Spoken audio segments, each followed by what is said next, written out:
தமிழகத்தில் ஏப்ரல் மாதம் 23ஆம் தேதி ஒரே கட்டமாக சட்டமன்ற தேர்தல் அறிவிக்கப்பட்டுள்ளதால் தேர்தல் நடத்தை விதிகள் அமலுக்கு வந்துள்ளன.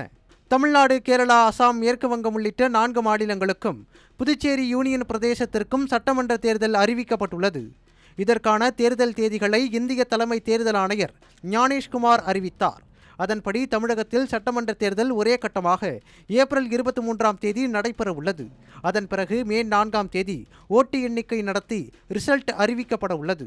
தேர்தல் தேதி அறிவிக்கப்பட்டுள்ளதால் அந்தந்த மாநிலங்களில் தேர்தல் நடத்தை விதிகள் அமலுக்கு வந்துள்ளன.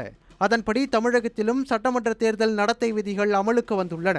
இந்த தேர்தல் நடத்தை விதிகள் தேர்தல் நடைமுறை முழுமையாக முடியும் வரை அமலில் இருக்கும். தேர்தலை முறைகேடு இன்றி அமைதியான முறையில் நடத்தி முடிப்பதற்காகத்தான் இந்த நடத்தை விதிகள் அமல்படுத்தப்படுகின்றன. இந்த காலகட்டத்தில் அரசு அதிகாரிகள், காவல்துறையினர் பறக்கும் படையாக செயல்படுவார்கள். தேர்தலில் முறைகேடு, வாக்காளர்களுக்கு பணப்பக்குவாடா செய்வதை தடுக்கும் வகையில் பறக்கும் படையினர் சோதனை மேற்கொள்வார்கள். இந்த நடத்தை விதிமுறை காலத்தில் அரசியல் கட்சி தலைவர்கள், பொதுமக்கள் சில கட்டுப்பாடுகளை கண்டிப்பாக பின்பற்ற வேண்டும்.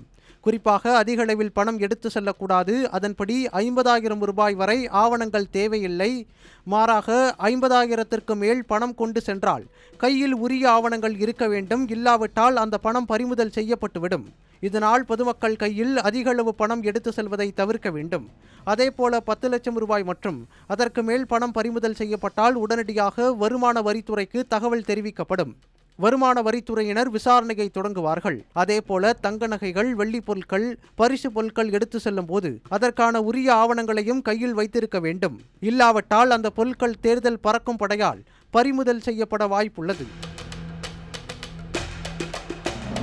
இந்த பணப்பொருட்கள் அரசியல் கட்சி வேட்பாளர்களுடன் தொடர்பில்லாமல் இருக்கும் பட்சத்தில் உரிய ஆவணங்கள் உரிய விளக்கம் கொடுத்தால் மீண்டும் ஒப்படைக்கப்படும். இல்லாவிட்டால் அரசு கருவூலத்தில் வழங்கப்படும்.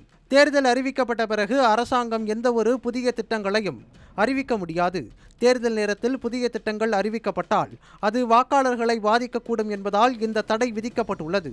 தேர்தல் பிரச்சாரத்திற்காக அரசு வாகனங்கள், அரசு அலுவலகங்கள் மற்றும் அரசு ஊழியர்களை பயன்படுத்துவது முற்றிலும் தடை செய்யப்பட்டுள்ளது.